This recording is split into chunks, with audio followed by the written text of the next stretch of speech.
span. So if I take half of it out,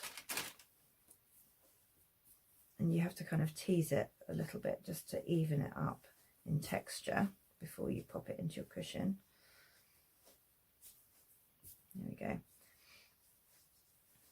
So you want to start now popping it inside.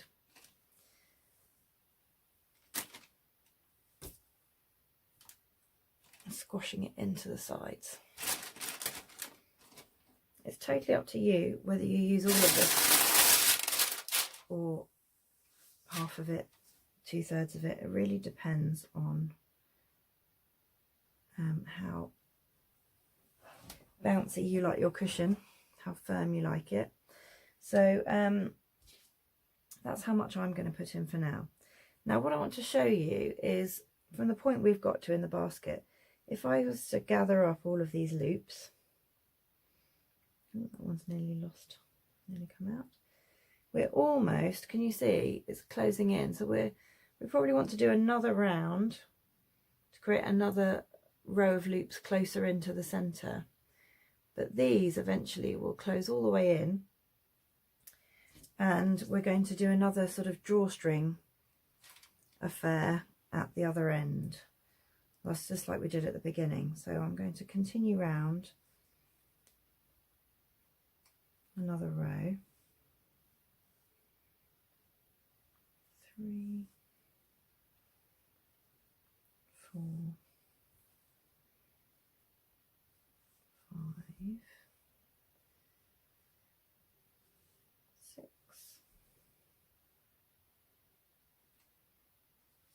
7, 8,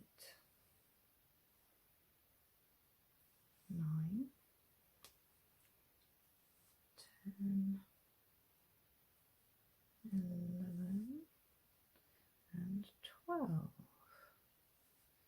Okay, let's see if that brings it all in closer. You're aiming really that when you pull them in like that,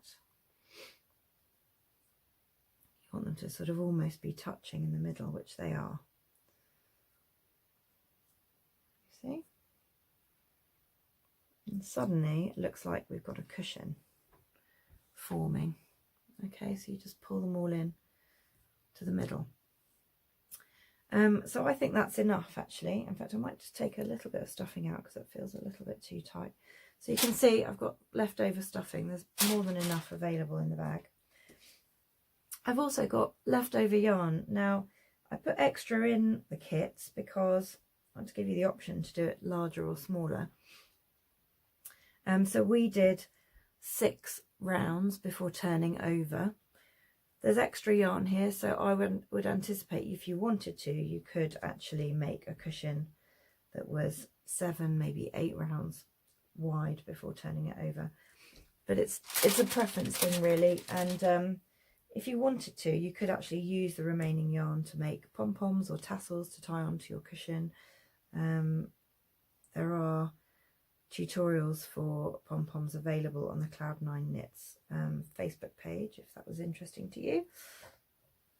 So you're going to now, just as a rough guide, just lay the yarn in a circle around the top to measure a circle's length, if you like, just because we're going to now do that drawstring thing. So we're going to cut it at that point, so grab yourself some sharp scissors.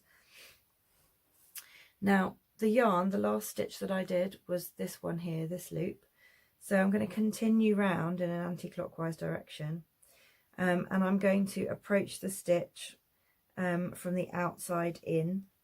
Doesn't matter if you go inside out, as long as you are consistent. So on my next stitch, I need to come from the outside of the stitch and travel inwards like that with the yarn. And you can gently gather the stitches together if you want at this point. So outside in,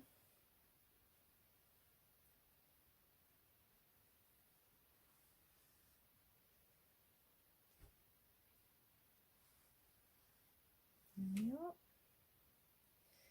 You just want to be very careful not to lose that original loop, or the very last loop that you created, basically. So we're going to need to go through that loop with this drawstring in a moment. Giant drawstring.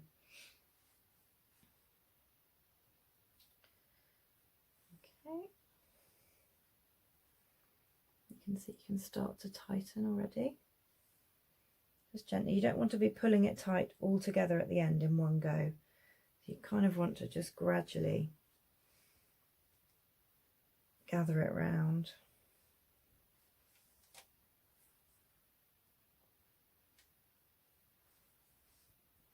There we go. So that was back through the last loop. And now you just gradually tighten it.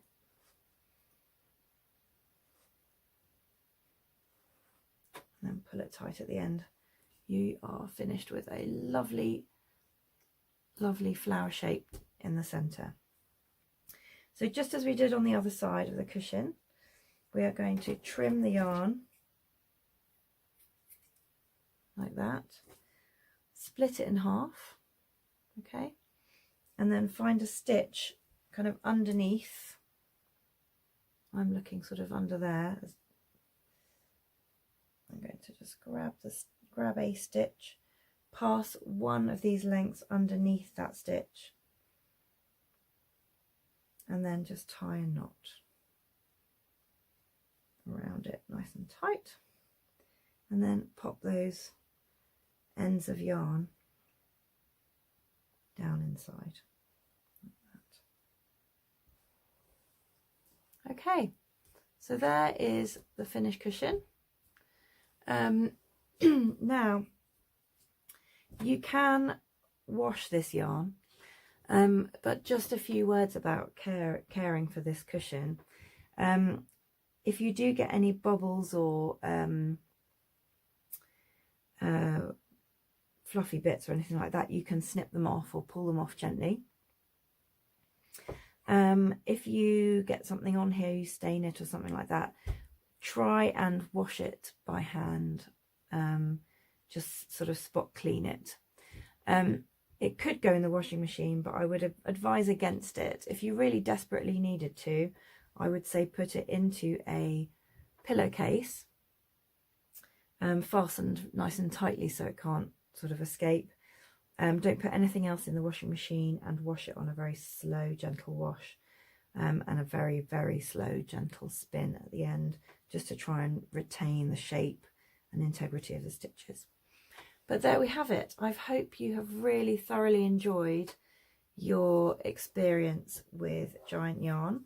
I hope you enjoyed your candle and your hot chocolate as you were knitting away. There will be plenty more kits coming soon to do various different interesting things. And of course, I'm always running workshops in Hampshire, Surrey and West Sussex if you are in the area and would like to join me for arm knitting, wreath making, felt headband making, all kinds of stuff. Thank you very much for joining me, and I hope to see you again soon.